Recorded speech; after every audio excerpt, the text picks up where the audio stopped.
This is the Power Morning Drive Show, almost coming to a conclusion. Today, our discussion has been oscillating around youth participation in governance and leadership, and we have had the privilege of interviewing two brilliant young Kenyans who have decided to take the bull by its horns. They've decided that they are not going to sit back and watch this country going to the dogs.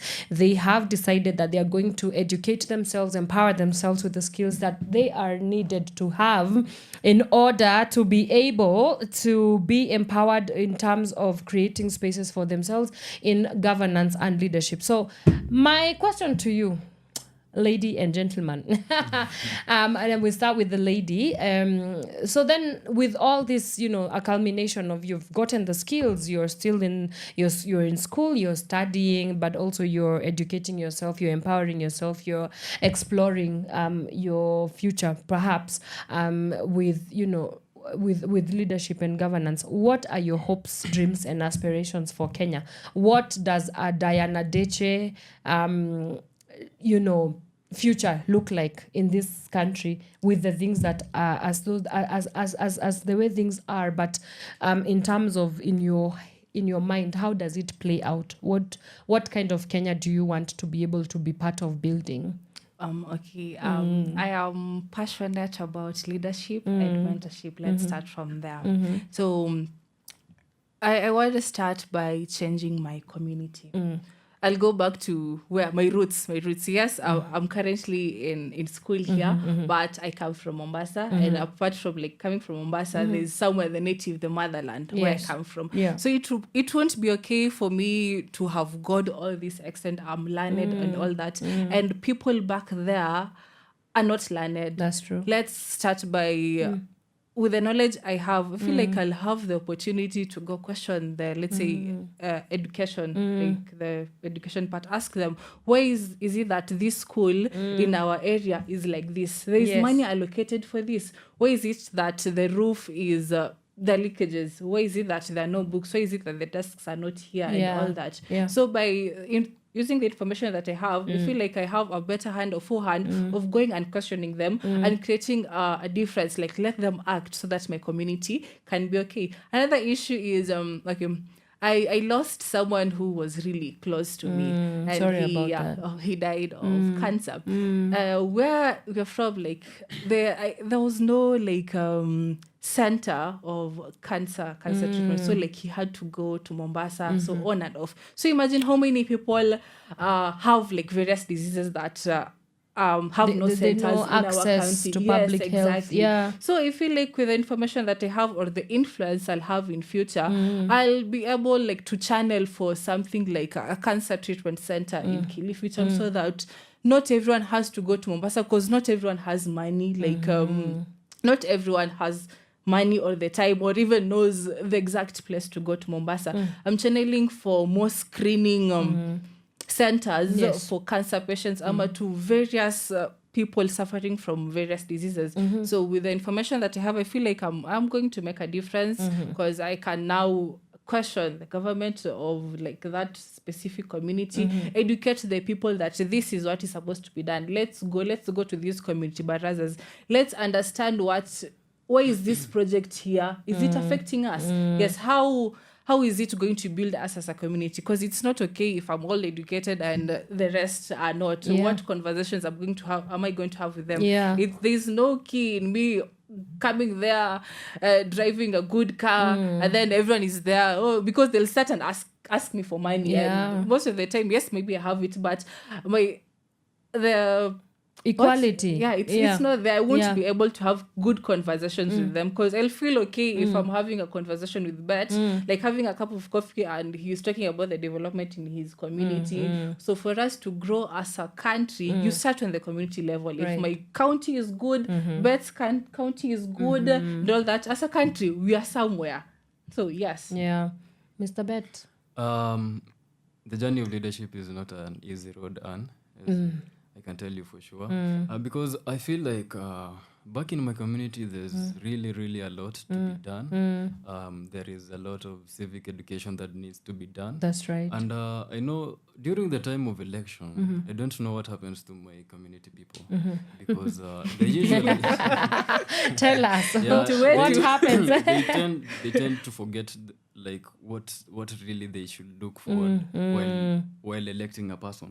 They usually vote. Let's say we have decided our kingpin is from this party. Now we are going to vote from the top to the bottom. We are going to vote for this party without even looking at the manifesto or maybe what a leader has for them.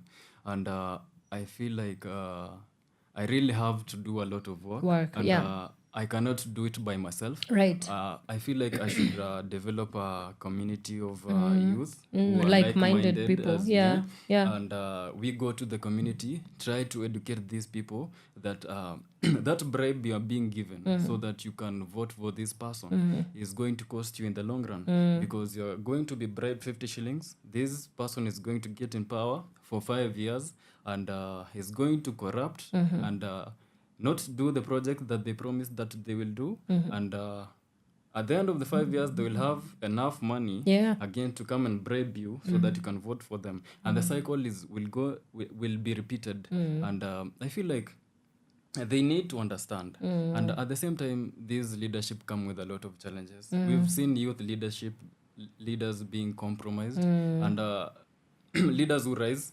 politicians take advantage of them. And I remember a case of a leader that I'm not going to mention names, but We know. I probably know who I'm talking about. And we saw that he had great potential.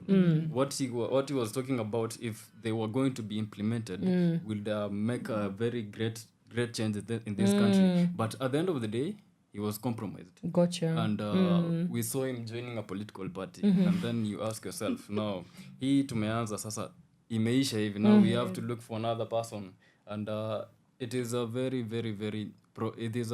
difficult process that needs to be given much attention before going into. You need to develop a community, just like-minded people, and have enough resources such that when these politicians come, like you can be able to say no. Yeah. Like, I have a dream. No, I have a dream. the time for handouts is done. Yeah. The youth of this nation are no longer like dumb as before, and we have a vision. We want to change this country, and we are not going to be compromised. And we have enough courage to face the politician and tell them we don't like what you do, and we are coming for you, and we are going to remove you from that seat if you don't behave. And that's why we have like these organizations like AYLF, SNDP, teaching you what to do, how to act. Right. As a what do you call them? The core values of AYLF is we have an acronym: life, leadership, integrity, friendship, and excellence. If you follow those things well, trust me, I don't think anyone is going to come and corrupt your mind because you know what you stand for. Yeah, amazing. Well, there you have it, folks. That has been this is the future of Kenya, guys, and I'm so glad that we can see that the future is bright, that it burns your eyes, as Oprah likes saying. If this is the future of Kenya, then I think we need to do everything that we must to invest in young people. You've heard from them that they're not willing to sit back. They are willing to fight for this country until they deliver the promise. And to organizations like AYLF, it's such a privilege, and we salute them for taking up this baton and deciding that they are going to impart the mantle of leadership and governance to the next generation, because we need to start getting that conversation already happening. So thank you so much to Team AYLF. Thank you so much to Team Ajibika for the amazing work that you're doing, and also to Collins and Diana Deche. Thank you so much, first of all, for giving yourself to this very noble cause. Kenya needs more more Dianas. Kenya needs more Collinses, if I can say like that. And I just I am so encouraged, and it's so good to see young people taking up this mantle. And all the best, guys, in your endeavors as you continue to even impact your communities and create more like-minded people you will do this work with. I just pray that you are met with favor and you are met with people that are willing to take up this. It's a hard job, but it's a doable job for sure. So thank you guys for coming on also onto Power Radio, and I hope I see you when you're done with your cohort. Will you come back? Yeah, definitely. Will you? Sawa, please come back. We need to know what happens to you guys after you are done with that cohort. As for me, thank you so much for everybody who was able to tune in to